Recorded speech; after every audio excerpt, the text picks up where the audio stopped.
कहानी का पूरा आनंद लेने के लिए कहानी के पिछले सभी भागों को ज़रूर देखें। उसका लिंक मैं आप लोगों को डिस्क्रिप्शन बॉक्स में दे दूंगी और साथ में कमेंट बॉक्स में पिन भी कर दूंगी, तो आप वहां से भी जाकर देख सकते हैं। धीरज जी की बात सुनकर सुमित्रा जी के पैरों तले ज़मीन खिसक गई थी। सुमित्रा जी तुरंत अपनी जगह से खड़ी हुई और चिल्लाकर बोली, नहीं, आप लोग मेरे साथ ऐसा नहीं कर सकते। मैंने ऐसा कोई जुर्म नहीं किया जो आप लोग मुझे पुलिस के हवाले करेंगे। किशोर जी अब आगे आए और सुमित्रा जी की तरफ देखते हुए बोले, अपने ही बेटे की खुशियों को बर्बाद करना क्या कोई जुर्म नहीं होता सुमित्रा? अपनी बहू के अगेंस्ट प्लाटिंग करना, जानबूझकर उसके होने वाले बच्चे की हत्या कर देना, किसी को मारने की साजिश करना। पहले तुमने स्नेहा को टेरिस से गिराना चाहा और अब आभा के साथ ये सब कुछ, और तनुश्री के साथ तुमने जो किया था उसका न्याय भी अभी बाकी है। इन सब धाराओं के बाद मुझे नहीं लगता कि तुम्हें पूरी जिंदगी जेल से रिहाई मिलेगी। उनकी बातें सुमित्रा जी के पैरों तले से जमीन खिसक गई थी। वो अब जल्दी से आगे आई और किशोर जी का कुर्ता पकड़कर बोली, आप मेरे साथ ऐसा नहीं कर सकते किशोर जी, मैं आपकी बीवी हूँ। किशोर जी तुरंत बोले, तुम एक माँ होकर इतनी घिनौनी हरकत करो और मैं एक पति होकर चुप रह जाऊं, ये कैसा इंसाफ है सुमित्रा? सुमित्रा जी चिल्लाकर बोली, इन लोगों की वजह से आपके दिमाग में मेरे खिलाफ नफरत भर गई है। किशोर जी एक बार फिर से बोले, इस नफरत का कारण तुम खुद हो सुमित्रा। किसी ने मेरे दिल में तुम्हारे लिए नफरत नहीं भरी है। तुम्हारी हरकतें ऐसी है कि किसी को भी तुमसे नफरत हो जाए। सुमित्रा जी कुछ और कहती उससे पहले ही दरवाजे की तरफ कदमों की आहट हुई। सब लोगों की नजरें दरवाजे की तरफ उठ गई थी जहां पर पुलिस खड़ी थी, और वो लोग सुमित्रा जी को हिरासत में लेने के लिए ही आए थे। अपने सामने पुलिस को देखकर सुमित्रा जी अब बुरी तरह से कांपने लगी थी। वो किशोर जी की तरफ देखकर गिड़गिड़ाते हुए बोली, मेरे साथ ऐसा मत कीजिए किशोर जी, आप भी तो मुझे समझने की कोशिश कीजिए। मैंने जो कुछ भी किया सिर्फ और सिर्फ अपने बच्चों के लिए किया था। माना मुझसे गलती हो गई, लेकिन मैं भी इस परिवार का हिस्सा हूँ। अगर मैंने कोई गलती की है तो आप लोग मुझे बेशक से जो मर्जी सजा दे दीजिए, लेकिन ऐसे पुलिस के हवाले तो मत कीजिए। अंगद अब आगे की तरफ आया और पुलिस की तरफ देखते हुए बोला, इन्हें अरेस्ट कर लीजिए इंस्पेक्टर। सुमित्रा जी चिल्लाते हुए बोली, कोई मुझे हाथ भी नहीं लगा सकता। खबरदार, अगर किसी ने मुझे हाथ लगाने की कोशिश भी की तो मैं यहाँ से कहीं नहीं जाऊंगी। अभी वो बोल ही रही थी कि दो लेडी कांस्टेबल ने आकर उन्हें उनके हाथों से पकड़ भी लिया था। सुमित्रा जी अब खुद को उनसे छुड़ाने की कोशिश करने लगी। वो अंगद की तरफ देखते हुए बोली, मैं तुम्हें छोड़ूंगी नहीं अंगद, ये सब कुछ तुम्हारे और तुम्हारी इस बीवी की वजह से हुआ है। मैं तुम दोनों को बर्बाद कर दूंगी, तुम दोनों को कहीं का नहीं छोड़ूंगी। जिस तरह तुम दोनों ने मुझे तड़पाया है, मैं भी तुम दोनों को ऐसे ही तड़पाऊंगी। मैं तुम्हें बद्दुआ देती हूँ अंगद, तुम कभी खुश नहीं रहोगे, कभी भी खुश नहीं रहोगे। तुम दोनों बहुत तड़पोगे, खून के आंसू बहाओगे। उनकी बातें सुनते हुए स्नेहा का दिल बुरी तरह से कांप रहा था। वो कभी किसी की बद्दुआ नहीं लेना चाहती थी, और आज सुमित्रा जी उसे खुलेआम इस तरह से बद्दुआ दे रही थी। देखते ही देखते इंस्पेक्टर की टीम उन्हें बाहर की तरफ ले गई थी। अब शारदा जी आभा के पास आई और उसकी तरफ देखते हुए बोली, जो हुआ उसे भूल जाना, किसी भी तरह की कोई टेंशन लेने की ज़रूरत नहीं है तुम्हें। भगवान कई बार कोई चीज़ देरी से देता है, लेकिन देता ज़रूर है। आभा स्नेहा की तरफ देखते हुए बोली, मेरे साथ जो कुछ भी हुआ मैं भूल जाऊंगी बड़ी माँ, लेकिन अगर स्नेहा मेरी एक बात मान ले तो। स्नेहा ने सवालिया नज़रों से उसे देखा। आभा ने अब अपनी नज़रों को अंगद की तरफ घुमाया और बोली, प्लीज़ अब इस घर को मत छोड़कर जाओ। इस घर में जितनी भी बुराई थी, जितनी भी नफरत थी, वो सारी बाहर जा चुकी है। अब तो तुम अपनी स्नेहा के साथ यहाँ रह सकते हो ना? उसकी बात पर अंगद उसके करीब आया और उसका हाथ पकड़कर बोला, आई प्रॉमिस भाभी, मैं यहाँ से कहीं नहीं जाऊँगा, कभी भी नहीं जाऊँगा। आभा रोते हुए उसके सीने से लग गई और अंगद ने भी उसके कंधे पर अपना हाथ रख दिया। स्नेहा और ध्रुव दोनों की आंखों से आंसू बह रहे थे। किशोर जी की भी आंखें नम थी। वो अब चुपचाप अपने रूम में चले गए। धीरज जी शारदा जी की तरफ देखते हुए बोले, मैं संभालता हूँ उसे। शारदा जी ने अपना चेहरा हाँ में हिलाया और धीरज जी अब किशोर जी के पीछे पीछे रूम में चले गए। ध्रुव भी आभा को अपने रूम में ले गया था और पिया भी अपने रूम में चली गई थी। अंगद ने स्नेहा की तरफ देखा। शारदा जी जल्दी से बोली, तुम एक काम करो, स्नेहा को ऊपर रूम में ले जाओ। तुम लोगों का जो सामान आसियाना हाउस में है वो हम लोग बाद में मंगवा लेंगे, और वैसे भी यहाँ पर तुम दोनों का सारा सामान रखा ही है तो कोई प्रॉब्लम नहीं होगी। उनकी बात पर अंगद ने अपना चेहरा हाँ में हिलाया और स्नेहा के पास आ गया। स्नेहा, जिसकी आंखों में आंसू पहले ही बह रहे थे, अब वो फक कर रो पड़ी। उसकी आंखों से आंसू रुकने का नाम ही नहीं ले रहे थे और अंगद ने उसे अच्छी तरह से अपनी बाहों में संभाल लिया था। वो जानता था कि ये तकलीफ़ ऐसी है कि स्नेहा एकदम से रोना बंद नहीं कर सकती। उसकी आंखों से आंसू तो बाहर आएंगे ही।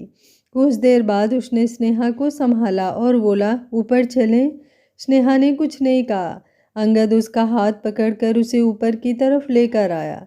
उसने स्नेहा को ऊपर लाने के बाद बेड पर बिठाया और फिर स्नेहा दोबारा उसके सीने में सिमट गई। वो रोते हुए बोली, क्यों हुआ ऐसा अंगद जी, क्यों हुआ? क्यों आभा भाभी की गोद सूनी हो गई? क्यों उस दिन मेरे हिस्से की चाय उन्होंने पी ली? मैं अब इस बात को कभी भूल नहीं पाऊंगी। मुझे ऐसा लग रहा है जैसे इन सब की जिम्मेदार मैं हूँ। ये सब कुछ मेरी वजह से हुआ है। मेरी वजह से वो मासूम जो इस दुनिया में आया भी नहीं था, वो इस दुनिया में आने से पहले ही चला गया। मेरी वजह से आभा भाभी की कोख उजड़ गई। मैं कभी खुद को माफ़ नहीं कर पाऊंगी अंगद जी, मैं कभी खुद को माफ़ नहीं कर पाऊंगी। अंगद उसे संभालते हुए बोला, तुम ये सब क्या बोल रही हो स्नेहा? तुम्हारी कोई गलती नहीं है। सुमित्रा चाची तो तुम्हारे साथ जो करना चाहती थी वो गलती से आभा भाभी के साथ हो गया। इसमें तुम्हारी क्या ही गलती है बच्चा, सब कुछ किस्मत के हाथ में होता है। अगर आज आभा भाभी के साथ ये हुआ है तो देखना, भगवान एक बार फिर से उनकी ज़िंदगी में खुशियाँ ज़रूर लाएंगे। स्नेहा ने तुरंत पूछा, कब आएंगी वो खुशियाँ अंगद जी? उनकी शादी को 5 साल हो गए हैं। 5 साल में पहली बार आभा भाभी ने कंसीव किया था। आप जानते हैं ना उनकी मेडिकल टर्म कैसी है, ऐसे में वो कब तक बिना बच्चों के रहेंगी? मैं जानती हूँ एक औरत जब माँ बनने वाली होती है तो वो एक नहीं हजारों सपने देख लेती है। मैं भी वो सपने देखती हूँ और पल भर में जब वो सपने टूट जाएं तो क्या तकलीफ़ होती है, मैं सोच भी नहीं सकती। आभा भाभी उस तकलीफ़ से गुजर रही हैं और सबसे बुरी बात यह है कि उनकी ज़िंदगी में दोबारा ये पल आएगा। दोबारा वो उन सपनों को देख पाएंगी ऐसी कोई उम्मीद भी नहीं है। अंगद उसका चेहरा अपने हाथों में थाम कर बोला, ऐसे में हम क्या ही कर सकते हैं स्नेहा, ये सब तो भगवान के हाथ में है। उसकी बात पूरी होती उससे पहले ही स्नेहा बोली, नहीं, ज़रूरी नहीं कि हर एक चीज़ भगवान के हाथ में ही हो, कुछ चीज़ इंसान भी कर सकता है अंगद जी। अंगद सवालिया नज़रों से उसे देखने लगा। स्नेहा रोते हुए बोली, क्या क्या हम हमारा ये बेबी आभा भाभी को दे सकते हैं? प्लीज़ अंगद जी, मना मत कीजिएगा। आप कहते हैं ना कि भगवान वक्त आने पर सब कुछ करेगा, तो भगवान हमें ये खुशियाँ दोबारा दे देगा। लेकिन क्या हम इस बार ये बेबी आभा भाभी की गोद में डाल सकते हैं? उसकी बात सुनकर अंगद सुन्न हो गया था। वो ऐसा कुछ सोच भी नहीं सकता था जो चीज़ स्नेहा उसे करने के लिए बोल रही थी। स्नेहा अब एक बार फिर से उसकी तरफ देखते हुए बोली, आभा भाभी दोबारा प्रेगनेंसी कंसीव कर पाएंगी या नहीं, इस बारे में कुछ नहीं कहा जा सकता अंगद जी। और वैसे भी अगर हम अपना बेबी आभा भाभी को दे देंगे तो क्या ही हो जाएगा, वो बेबी की बड़ी माँ तो बनेंगी ही ना। बस फर्क इतना है कि वो बेबी हमारे पास कम और उनके पास ज़्यादा रहेगा। उसकी बात पूरी होती उससे पहले ही अंगद बोला, एग्जैक्टली, जब वो बड़ी माँ बनकर हमारे बेबी को प्यार दे सकती हैं तो हमारा बेबी हम पूरी तरह से उन्हें दे दें, ये ज़रूरी तो नहीं। अगर उन्हें हमारे बेबी को प्यार करना है तो वो बड़ी माँ बनकर भी कर सकती हैं। उसे अपने पास रख सकती हैं, सुला सकती हैं, उसे खाना खिला सकती हैं, पिला सकती हैं। लेकिन बेबी को हमेशा के लिए उन्हें सौंप देना ये तो सही नहीं है ना स्नेहा। वो हमारा होने वाला बेबी है, हम दोनों के प्यार की निशानी। हम उसे ऐसे कैसे किसी को? स्नेहा उसकी बात बीच में काट कर बोली, हम यूं ही किसी को अपना बेबी नहीं दे रहे हैं अंगद जी, हम आभा भाभी और ध्रुव भाभी को हमारा बेबी दे रहे हैं। वो आपके बड़े भाई हैं, आपकी भाभी हैं, वो हमसे ज़्यादा उस बेबी को संभालेंगे। अंगद भी जल्दी से बोला, और मैंने ऐसा बिल्कुल नहीं कहा कि वो हमारे बेबी को संभाल नहीं सकते, लेकिन वो उस बेबी के बड़े पापा और बड़ी माँ बनकर भी तो उस बेबी को संभाल सकते हैं ना स्नेहा।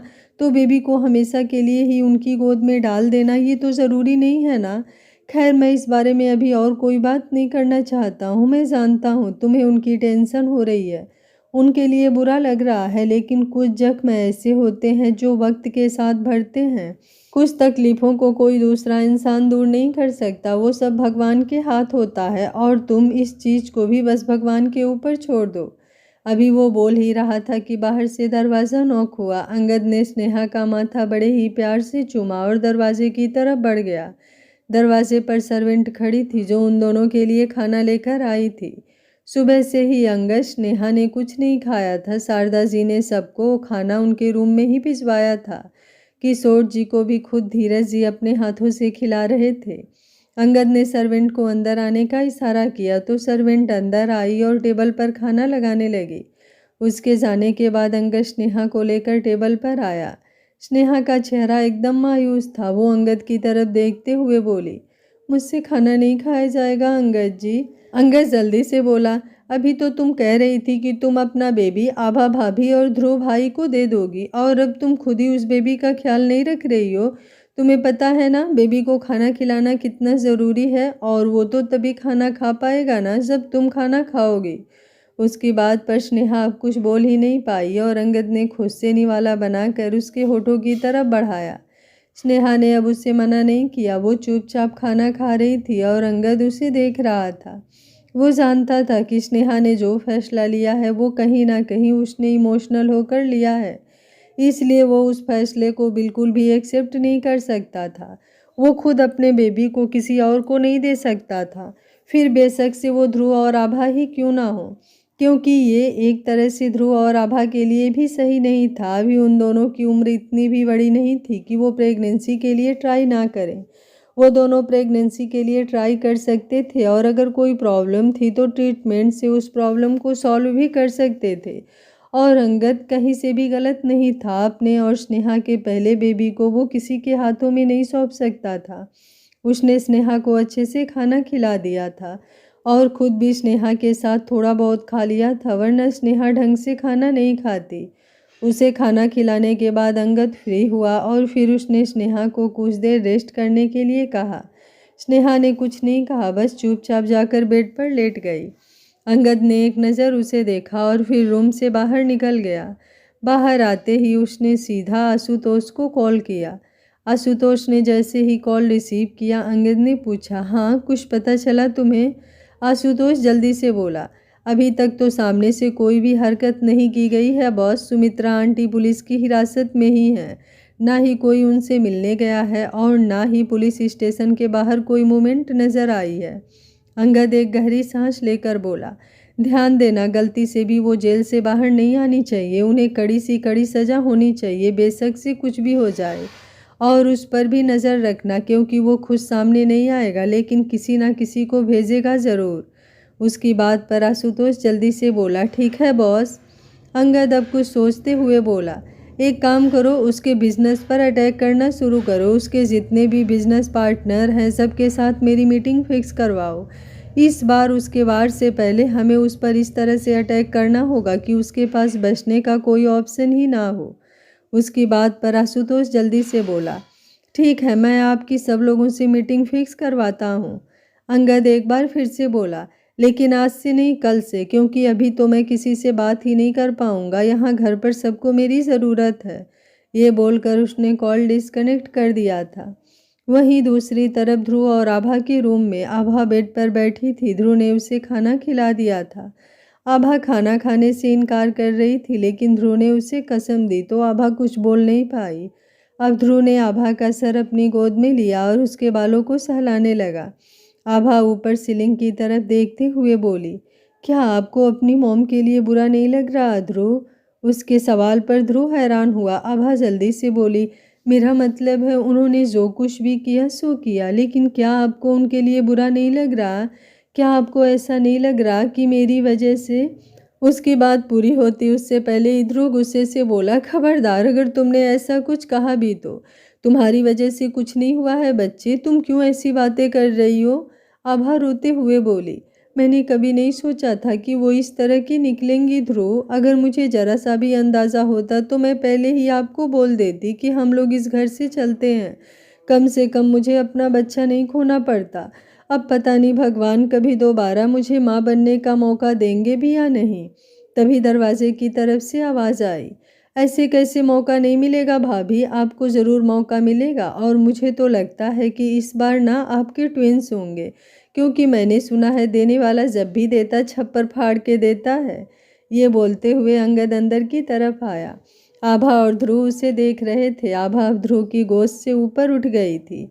अंगद उनके सामने आकर बैठा और आभा का हाथ पकड़कर बोला, आपको पता है अभी अभी स्नेहा मुझे क्या कह रही थी? वो कह रही थी कि क्या हम लोग अपना बच्चा आपको दे सकते हैं?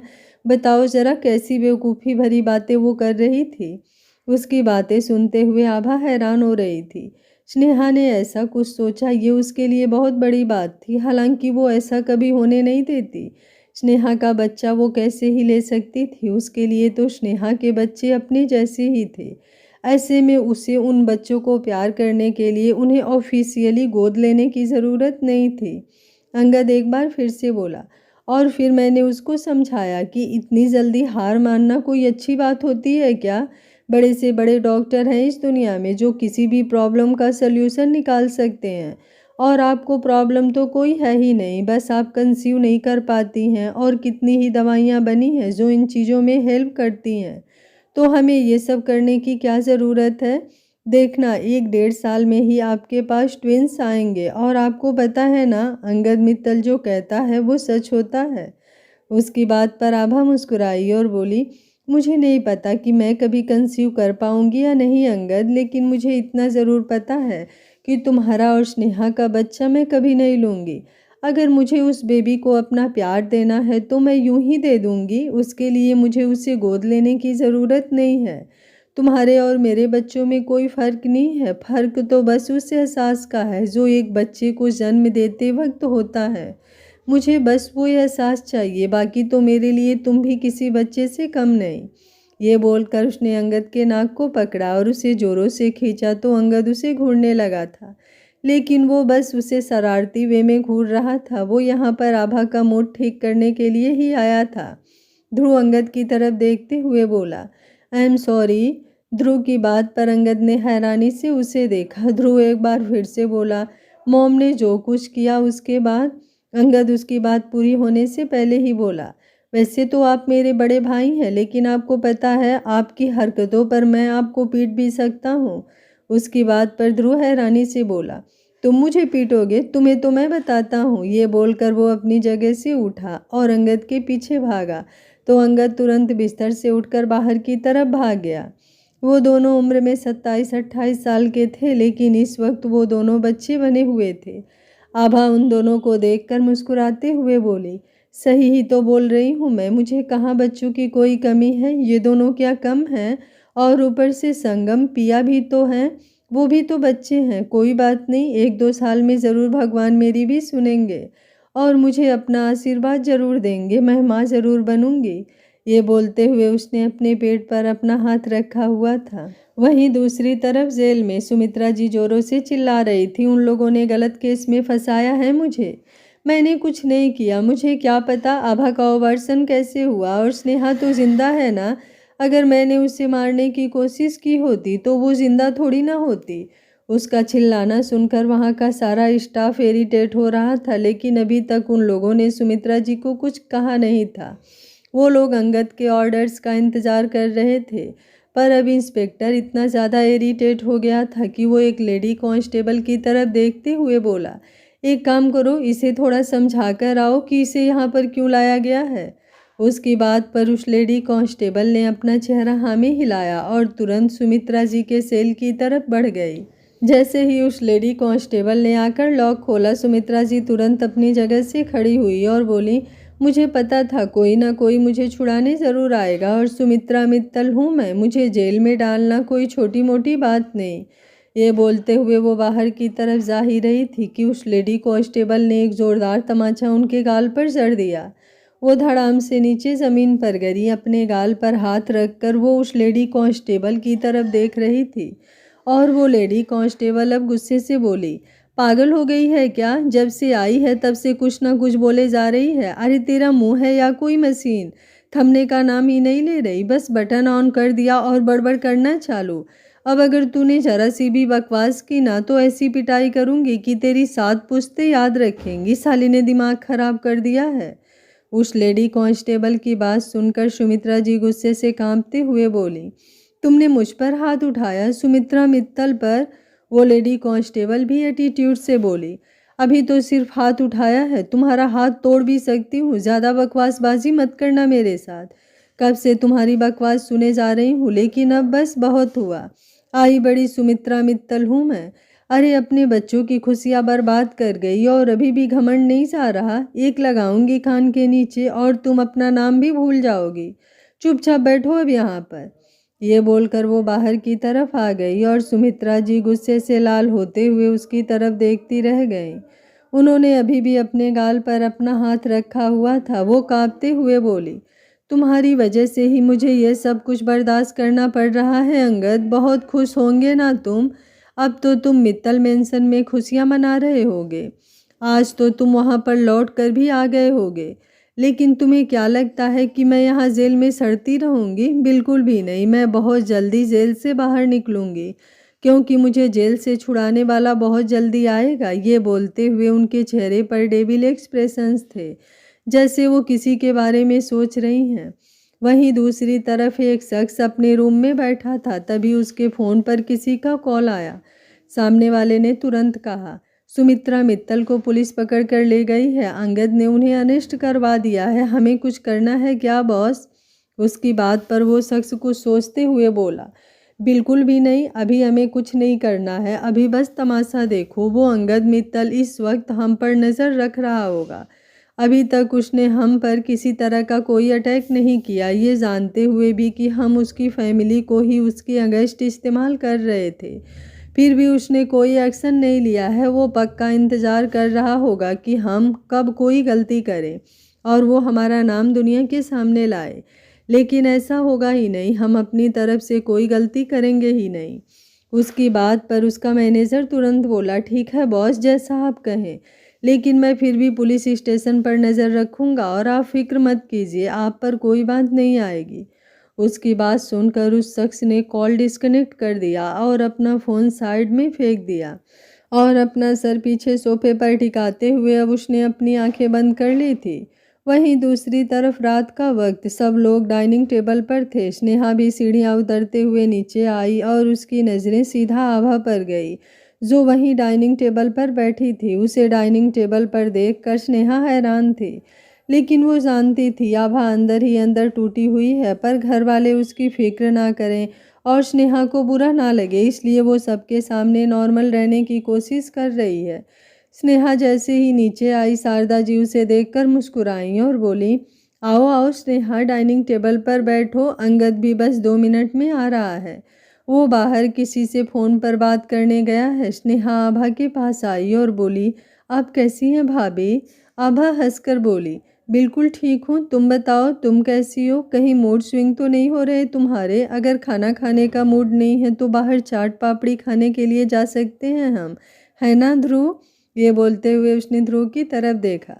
ध्रुव भी हल्का सा मुस्कुराया। स्नेहा ने आभा का चेहरा अपने हाथों में थामा और बोली, आई एम सॉरी भाभी। ये बोलते हुए उसकी आंखों से आंसू बह गए थे। आभा अब अपनी जगह से उठी और उसकी तरफ देखते हुए बोली, किस बात की सॉरी स्नेहा? तुमने कुछ गलत किया ही नहीं तो सॉरी क्यों बोल रही हो बच्चा? जिसे सॉरी कहना चाहिए उसे तो अपनी गलती का रियलाइजेशन भी नहीं है, तो हम क्यों अपनी आंखों के आंसू वेस्ट करें? ये बोलते हुए वो स्नेहा की आंखों से बहते हुए आंसू साफ कर रही थी। स्नेहा उसकी तरफ देखते हुए बोली, कितनी स्ट्रांग है आप भाभी। आपका दिल खुद इस वक्त बुरी तरह से टूटा हुआ है। आप खुद इतनी ज़्यादा तकलीफ में हैं, लेकिन आपके अंदर इतनी हिम्मत है कि आप दूसरों के आंसू साफ कर रही हैं।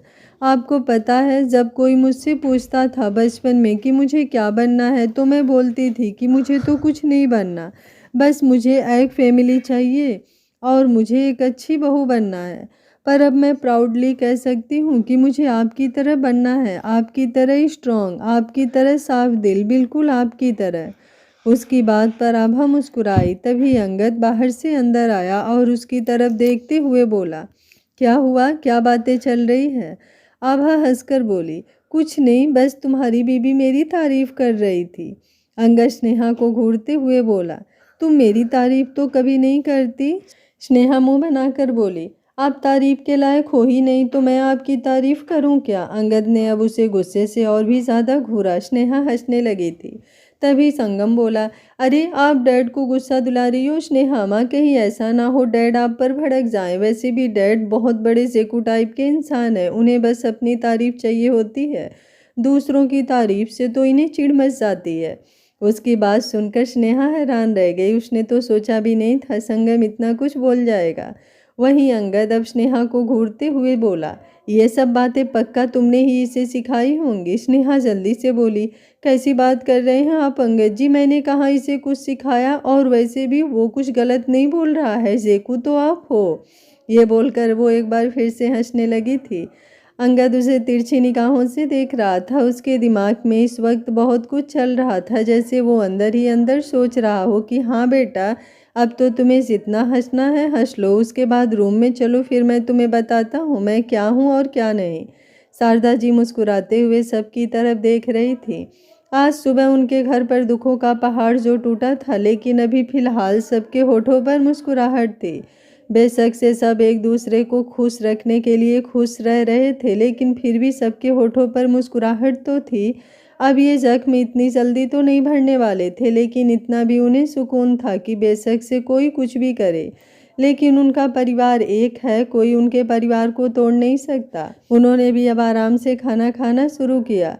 कुछ ही देर में स्नेहा और अंगद बाहर गार्डन एरिया में वॉक कर रहे थे, लेकिन अंगद स्नेहा से बोल नहीं रहा था। स्नेहा जानती थी कि वो नाराज है, लेकिन फिलहाल वो भी कुछ नहीं कह रही थी, क्योंकि वो रूम में चलकर अंगद को मनाने वाली थी। और फिर लगभग 10 बजे वो दोनों रूम में आ गए। रूम में आते ही अंगद ने अपने कपड़े उतारने शुरू कर दिए थे। वो हमेशा बिना कपड़ों के सोता था, लेकिन आज उसने अपने लिए एक बॉक्सर और टी शर्ट निकाली और उन्हें पहनने लगा।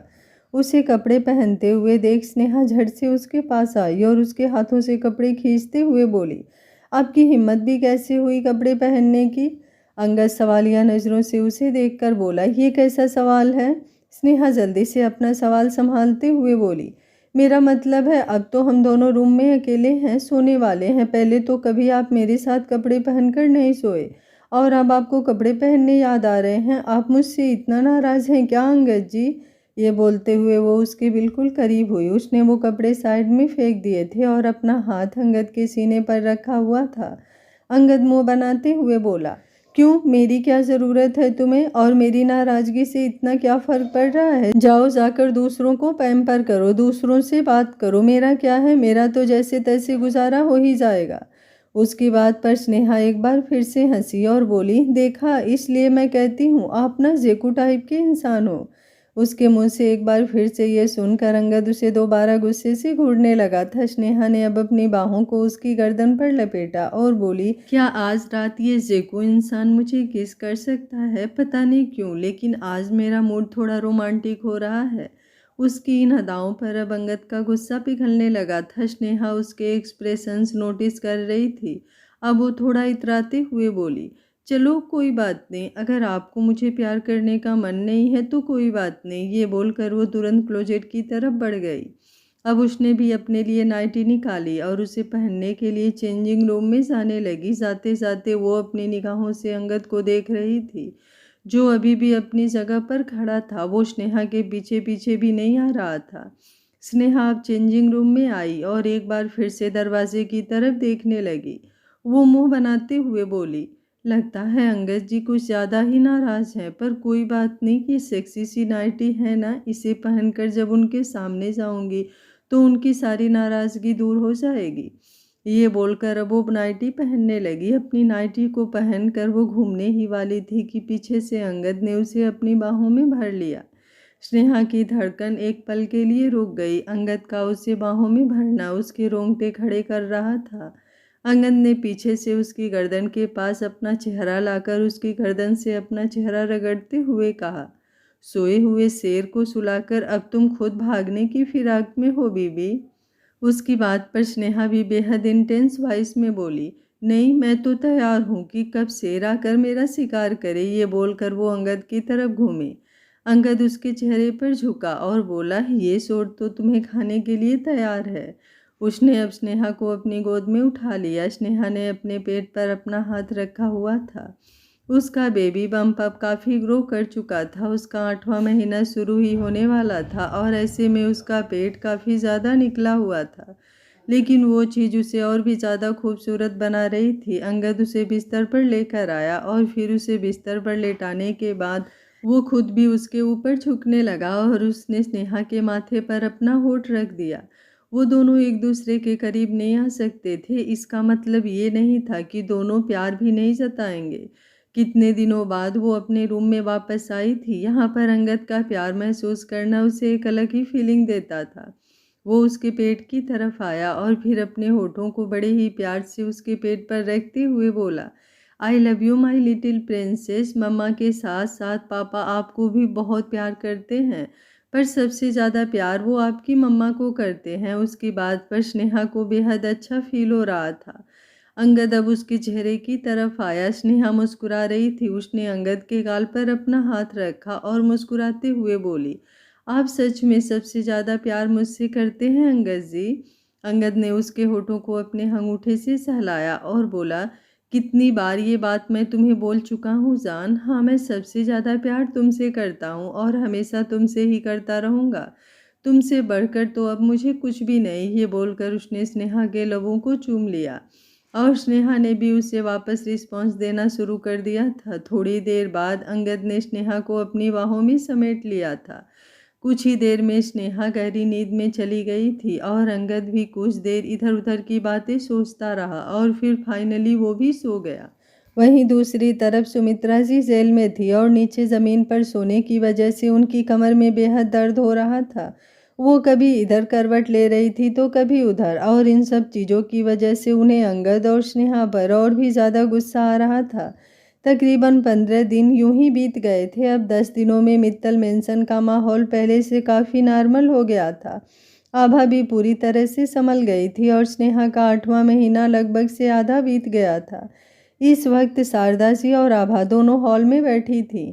आभा शारदा जी की तरफ देखते हुए बोली, आपने स्नेहा की गोद भराई की रस्म के बारे में क्या सोचा है बड़ी माँ? शारदा जी कुछ सोचते हुए बोली, यहाँ अभी 15 दिन रुक जाते हैं। जब उसका 9वां महीना शुरू हो जाएगा तो हम उसकी गोद भराई की रस्म भी कर देंगे। आज तो मैं फ़िलहाल सोच रही थी कि स्नेहा और अंगद को ब्यास मेंशन भेज देती हूँ।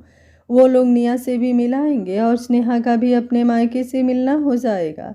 उसके बाद तो पता नहीं वो वहाँ पर जा पाएगी भी या नहीं। अनुपमा जी कह रही थी कि वो स्नेहा की डिलीवरी अपने यहाँ पर करवाना चाहती हैं, लेकिन मैंने मना कर दिया क्योंकि कितने दिनों बाद इस घर में खुशियाँ आ रही हैं तो मैं चाहती हूँ कि सब कुछ यहीं पर हो।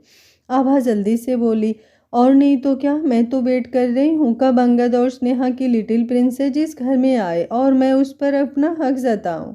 मैं उसे रात को अपने पास ही सुलाया करूँगी। तुम्हें कोई प्रॉब्लम तो नहीं है ना स्नेहा? स्नेहा जो सामने ही इधर उधर टहल रही थी वो मुस्कुराते हुए बोली, मुझे इस बात पर कोई प्रॉब्लम हो सकती है क्या भाभी? आभा थोड़ा मुंह बनाकर बोली, अगर प्रॉब्लम है भी तो अपनी प्रॉब्लम अपने पास ही रखो। और हाँ, बेबी का नाम भी मैं ही रखूँगी। मैंने तो उसके लिए बड़ा ही प्यारा सा नाम सोच रखा है, पर अभी नहीं बताऊँगी। स्नेहा हंसी और बोली, ठीक है, पर इस बात पर निया और पिया से आप ही उलझिएगा।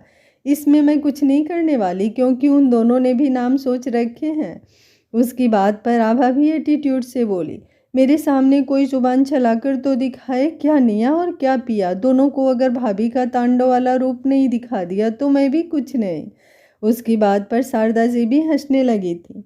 तभी स्नेहा अपने पेट पर हाथ रख शारदा जी के पास आई और थोड़ा हिचकिचाकर बोली, मैं आपसे कुछ कहूँ क्या सासू माँ, आप मेरी बात मानोगी क्या? उसकी बात पर शारदा जी ने सवालिया नज़रों से उसे देखा। स्नेहा अब उनके पास बैठकर बोली, वो ना, मेरा मेथी के पराठे खाने का बड़ा मन कर रहा है, तो क्या आप मेरे लिए मेथी के पराठे बना देंगी? मैंने तो कभी मेथी के पराठे खाए भी नहीं, पर पता नहीं क्यों अचानक से मन कर रहा है। उसकी बात पर आभा और शारदा जी दोनों हैरान हो रही थीं क्योंकि मेथी के पराठे अंगद को बहुत पसंद थे और साथ में तनुश्री को भी। लेकिन जब से तनुश्री गई थी तब से अंगद ने मेथी के पराठे खाने बंद ही कर दिए थे और वैसे भी अभी सर्दी का सीजन बस शुरू ही हुआ था तो मेथी अभी ताज़ा ताज़ा आने लगी थी। स्नेहा उन दोनों की तरफ देखते हुए बोली, क्या हुआ, आप दोनों ऐसे हैरान क्यों हो रही हैं? क्या मेथी के पराठे नहीं बन सकते? आभा अब उसके पास आई और बड़े ही प्यार से उसके सिर पर अपना हाथ रखते हुए बोली, बड़ी माँ का तो पता नहीं, लेकिन मैं तुम्हें अपने हाथों से मेथी के पराठे बनाकर ज़रूर खिलाऊंगी स्नेहा, बिल्कुल वैसे ही जैसे मैं तनुश्री को खिलाती थी। तुम्हें पता है, उसे भी प्रेगनेंसी में मेथी के पराठे बहुत अच्छे लगते थे और वो 3-3 पराठे एक ही बारी में खा जाती थी। उसकी बात पर स्नेहा बस उसकी तरफ देखे जा रही थी। शारदा जी मुस्कुराते हुए बोली, और हाँ, अपने साथ अंगद को भी खिलाना, उसे भी मेथी के पराठे बहुत पसंद है। पर अब उसने खाना छोड़ दिए। आभा कुछ सोचते हुए बोली, मैं एक काम करती हूँ बड़ी माँ, मेथी के पराठे और रायता बनाकर टिफ़िन में पैक कर देती हूँ। स्नेहा टिफ़िन ऑफिस ले जाएगी, ले जाओगी ना स्नेहा? स्नेहा ने अपना चेहरा हाँ में हिला दिया और आभा अब किचन की तरफ बढ़ गई। वो बहुत अच्छी तरह से जानती थी कि जब एक लड़की प्रेग्नेंट हो और उसका कुछ खाने का मन करे और सामने वाला प्यार से बनाकर खिलाए तो कितना अच्छा फील होता है। वो प्यार से स्नेहा के लिए मेथी के पराठे बना रही थी और शारदा जी स्नेहा का सर अपनी गोद में रखकर उसके सर को हल्का हल्का दबा रही थी। स्नेहा की आंखें बंद थी, वो पूरी तरह से रिलैक्स महसूस कर रही थी। तकरीबन 1 घंटे में मेथी के पराठे बनकर रेडी हो चुके थे और स्नेहा अब टिफ़िन लेकर ऑफिस के लिए निकल गई। वहीं दूसरी तरफ जेल में बंद सुमित्रा जी गुस्से से कांपते हुए अपनी जगह पर नीचे की तरफ बैठी थीं। उन्हें अब जेल में शिफ्ट कर दिया गया था। उनके सामने ही खाने की प्लेट रखी हुई थी जिसे उन्होंने बाहर की तरफ फेंक दिया था और अब एक वार्डर वहां पर आया और उनकी तरफ देखते हुए बोला, क्या है, क्या तमाशा लगा रखा है ये तूने? सुमित्रा जी ने गुस्से से अब उस वार्डर की तरफ देखा और उन्होंने बेहद सातिर मुस्कुराहट के साथ कहा, पैसे चाहिए? वो जेल वार्डर सुमित्रा जी की तरफ हैरानी से देखने लगी। सुमित्रा जी अब अपनी जगह से उठी और उस जेल वार्डन के बिल्कुल करीब आकर बोली, वैसे तो सरकार तुम्हें अच्छा खासा पैसा देती होगी हम कैदियों का ख्याल रखने के लिए, लेकिन इनसे तो सिर्फ ज़रूरत पूरी होती होगी ना। मैंने सुना है अभी थोड़ी वक्त पहले ही तुम्हारी शादी हुई है, तो क्या तुम नहीं चाहती तुम अपने पति के साथ एक लंबे हनीमून पर जाओ, उसके साथ अच्छा टाइम स्पेंड करो, उसे अच्छे अच्छे गिफ्ट दो, अपने होने वाले बच्चों को थोड़ा सा फ्यूचर सिक्योर करो। अगर तुम चाहो तो ये सब करने में मैं तुम्हारी मदद कर सकती हूँ, बस बदले में तुम्हें भी मेरी ज़रा सी मदद करनी है। वो वार्डर उसकी तरफ देखते हुए बोली, तुम मुझे रिश्वत देने की कोशिश कर रही हो? सुमित्रा जी हंसकर बोली, मैं तो कब से देख रही हूँ तुम्हें कि तुम कितनी मेहनत और लगन से अपना काम करती हो। कितनी बार मैंने गुस्सा दिखाया है और तुम मुझे शांत करने के लिए यहाँ पर आती हो, लेकिन क्या तुम्हें मेरी हरकतों पर गुस्सा नहीं आता? क्या तुम्हारा मन नहीं करता कि तुम अपना ये गुस्सा कहीं जाकर शांत करो, अपना मूड अच्छा करो? देखो, अब तक मैंने तुम्हें जितना भी गुस्सा दिलाया है अब उसका तो मैं कुछ नहीं कर सकती हूँ, लेकिन ऐसा कुछ कर सकती हूँ कि कुछ दिनों के लिए तुम्हारा मूड फ्रेश हो जाएगा। ऐसा एंजॉय करवाऊंगी तुम्हें कि तुम याद रखोगी, और बदले में मैं कौन सा तुमसे तुम्हारी जान मांग रही हूँ, बस एक छोटी सी मदद ही तो मांग रही हूँ। इतना तो तुम्हें मेरे लिए करना चाहिए, क्योंकि मैं कोई गलत इंसान नहीं हूँ। बस जो लोग खुद गलत थे उन्होंने मुझे अपने जाल में ऐसे फंसाया कि मुझे सबके सामने गलत प्रूफ कर दिया। अब तुम ही बताओ, कोई इंसान जिसको तुम्हारे घर से कोई लेना देना ना हो वो तुम्हारे घर में आए और हर एक चीज़ पर अपना हक जताकर बैठ जाए तो तुम्हें बुरा नहीं लगेगा क्या? तुम्हारे बच्चे हो लेकिन तुम्हारे बच्चों का हक कोई और छीन ले, क्या तुम्हें इस बात पर गुस्सा नहीं आएगी? उसकी बात पर वो वार्डर अब उसे अजीब सी नज़रों से देखने लगी थी। सुमित्रा जी तुरंत बोली, एक माँ सबसे ज़्यादा प्यार अपने बच्चों से करती है। अगर उसे लगता है कि कोई उसके बच्चों की खुशियों को बर्बाद कर रहा है तो वो अपने बच्चों की खुशियों को प्रोटेक्ट करने के लिए किसी भी हद तक जाती है। बस मैंने भी वही किया, लेकिन मेरे दुश्मनों ने मेरे खिलाफ ऐसी साजिश रची कि उन्होंने मेरे ही बच्चे को मेरे खिलाफ कर दिया। मेरे वो बच्चे जिनकी खुशियों के लिए मैंने सब कुछ किया, अब मेरे वही बच्चे मुझसे जेल में एक बार मिलने तक ही नहीं आए। ये बोलते हुए अब वो अपनी आंखों से आंसू बहाने लगी थी। अब वो आंसू रियल है या नकली ये तो वही जाने, लेकिन इस वक्त उनके दिल में अंगद के लिए सिर्फ और सिर्फ नफरत थी।